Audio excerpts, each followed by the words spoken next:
What he needed was services. Dr. Catherine Seifert is referring to 20-year-old Adam Lanza, the Sandy Hook Elementary School shooter. He was homeschooled because he couldn't get along with kids at school. And being homeschooled, what that does is he has no way to build up his skills to get along with other people.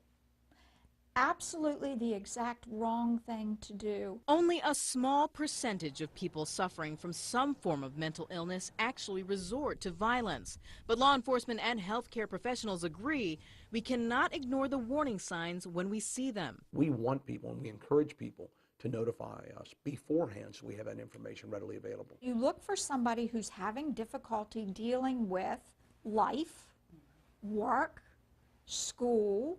If they're having difficulty doing what everybody finds fairly easy to do day after day, then it's time to look into it. Seifert has written a number of books on how children become violent, and now she's focused on writing about the psychology behind the mass shootings. What the shooters tend to have in common, she says, is a detachment from reality and humanity. Let's look at Columbine, okay?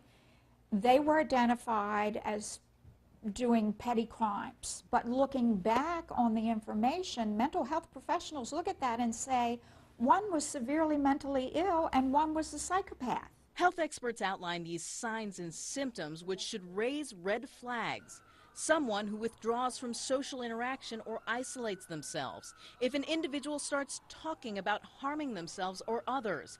And if your child or family member does questionable internet searches. And just allowing yourself to be aware of the differences or the changes in the individual is one of the most important things.